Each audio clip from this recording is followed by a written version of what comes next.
PM Modi ने उज्ज्वला योजना के दूसरे चरण की शुरुआत की। वीडियो कॉन्फ्रेंसिंग के जरिए लाभार्थियों से बात की। कांग्रेस पर निशाना साधते हुए पुरानी सरकारों ने सुविधाओं पर ध्यान नहीं दिया। ने देश के जितने लोगों, जितनी महिलाओं का जीवन रोशन किया है वो अभूतपूर्व है। ओलंपिक में हमारे युवा साथियों के अभूतपूर्व प्रदर्शन के बीच खेल रत्न के साथ जुड़ा दद्दा का ये नाम लाखों करोड़ों युवाओं को प्रेरित करेगा। लोकसभा में ओबीसी आरक्षण संशोधन बिल पर चर्चा जारी है। कांग्रेस का सरकार पर निशाना। मजबूरी में सरकार संशोधन लेकर आई। अधीर रंजन बोले 50% से ज्यादा हो आरक्षण की व्यवस्था। बीजेपी संसदीय दल की बैठक में सांसदों को पीएम मोदी का मंत्र, अपने क्षेत्र में खेलों को बढ़ावा दे, आयुष्मान भारत, खेलो इंडिया, पोषण भारत पर ध्यान दें। बीजेपी संसदीय दल की बैठक में ओलंपिक मेडल जीत कर आए खिलाड़ियों का सम्मान किया गया। सांसदों ने खड़े होकर खिलाड़ियों के प्रति अपना सम्मान व्यक्त किया। Olympic gold medallist Neeraj Chopra ने कामयाबी की कहानी बताई। प्रेस कॉन्फ्रेंस में बोले, मेडल जीतने पर यकीन नहीं हो रहा है।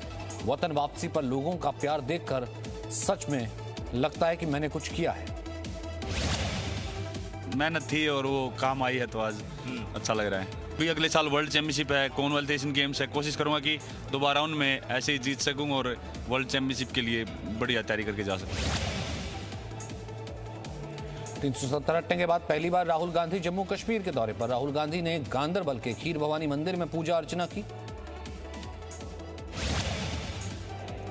पेगासस पर सुप्रीम कोर्ट में टली सुनवाई। चीफ जस्टिस की याचिकाकर्ता को नसीहत, अदालत में कहे अपनी बात, सोशल मीडिया के जरिए समानांतर चर्चा ना कहे।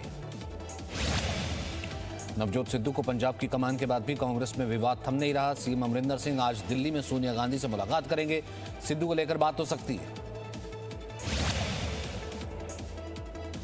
राहुल गांधी की गैरहाजिरी में दिल्ली में कपिल सिब्बल के घर डिनर पर विपक्षी नेता जुटे। विपक्षी दलों के नेताओं ने एकजुट होकर बीजेपी कर मुकाबला करने पर सहमति जताई। अब देखो ऐसा है, डियर पार्टी तो रहने की, तो बर्थडे पार्टी हो रही है। अब बर्थडे पार्टी करने दीजिए। बर्थडे पार्टी होगी, फिर डिनर पार्टी होगी, फिर डियर पार्टी होगी, होने दीजिए। पार्टियाँ होती रहेंगी लेकिन पार्टी गायब होती रहेगी इनकी। गाजियाबाद के डासना देवी मंदिर में साधु की हत्या की कोशिश का मामला सामने आया। साधु पर धारदार हथियार से हमला किया गया। पुलिस सीसीटीवी फुटेज की जांच में लगी। बिहार के कई जिलों में बांध टूटने से बड़ी परेशानी। खगड़िया में कई गांवों में पानी घुसा। सिवान में नहर टूटने से झील में तब्दील हो गए 2 गांव। गया में तेज बारिश से टूटा संपर्क। पटना में गंगा नदी उफान पर। गांधी घाट के ऊपर से नदी का पानी बह रहा है। गंगा का पानी सड़कों पर जमा हो गया है। बिहार के भागलपुर में कोसी नदी के जलस्तर में लगातार बढ़ोतरी हो रही है। मदरौनी के मुख्य सड़क पर बाढ़ का पानी बढ़ने लगा है। पानी घरों में घुस गया।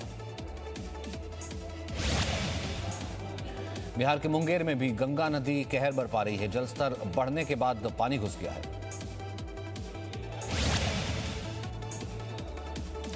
बिहार के गया के टिकरी गांव में बारिश से मिट्टी की दीवार गिरी। हादसे में 3 बच्चों की मौत हो गई।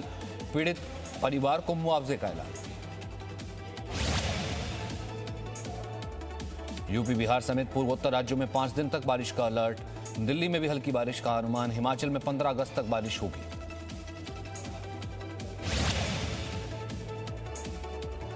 झारखंड में मानसून फिर से सक्रिय हो गया है। रांची समेत राज्य के विभिन्न जिलों में अच्छी बारिश हो रही है। 3-4 दिन तक अच्छी बारिश की और संभावना है। वाराणसी में नदियों का जलस्तर बढ़ने से गंगा समेत तमाम नदियां उफान पर हैं। वाराणसी के तमाम घाट और कई घर पानी में डूब गए हैं। एनडीआरएफ की टीम लगातार रेस्क्यू ऑपरेशन में लगी है। कानपुर में भी नदियां उफान पर हैं। बाजारों में बारिश का पानी भर जाने से परेशानी का सामना करना पड़ रहा है। यूपी के प्रयागराज में गंगा और यमुना नदी का जलस्तर खतरे के निशान को पार कर गया। निचले इलाकों में पानी भर गया। रेस्क्यू ऑपरेशन जारी है। यूपी में बाढ़ से हालात पर खुद सीएम योगी आदित्यनाथ नजर रखे हुए हैं। आज महोबा, हमीरपुर, जालौन में बाढ़ के हालात का जायजा लिया। आपदा से निपटने की तैयारियों का लेंगे निरीक्षण। चमोली बद्रीनाथ नेशनल हाईवे भारी भूस्खलन के चलते बाधित हो गया। तोता नदी में पहाड़ी का एक हिस्सा ऋषिकेश बद्रीनाथ हाईवे पर गिर गया, जिसके चलते ऋषिकेश बद्रीनाथ हाईवे बंद हो गया।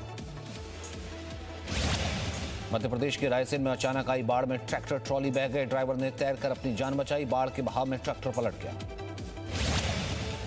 ग्वालियर में आई बाढ़ के बाद अब नदी का पानी उतरने के हालात पर है। लोगों के पुनर्वास और सर्वे का काम भी शुरू हो गया।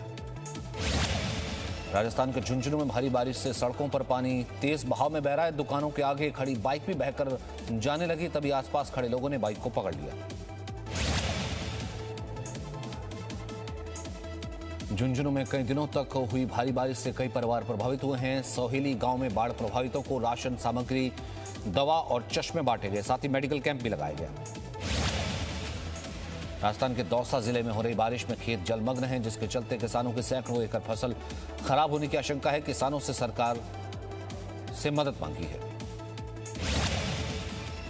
राजस्थान के कोटा में भी मूसलाधार बारिश हो रही है। जगह जगह बरसाती नाले और नदियां उफान पर हैं।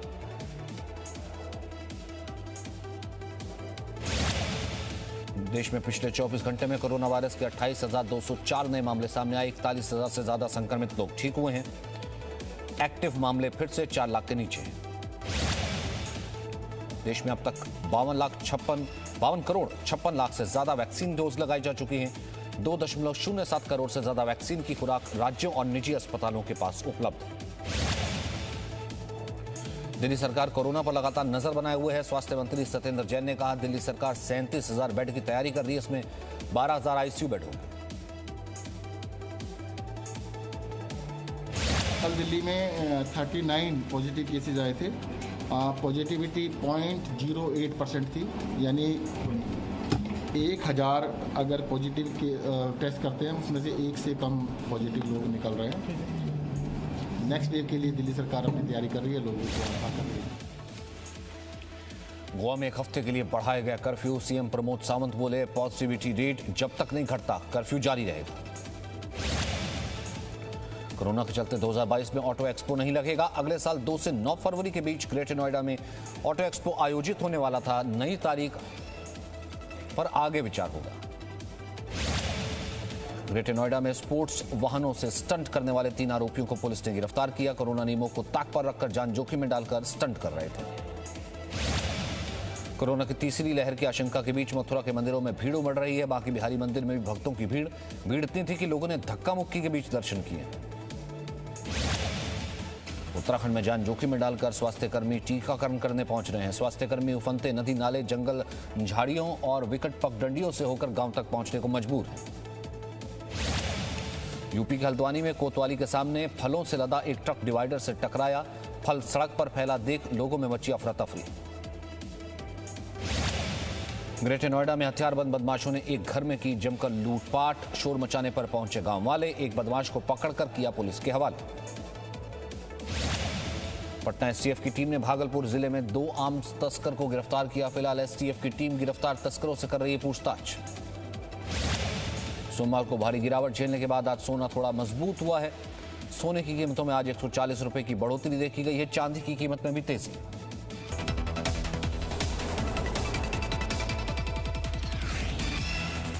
Presenting B News app, available on Google Play and App Store. Download it now.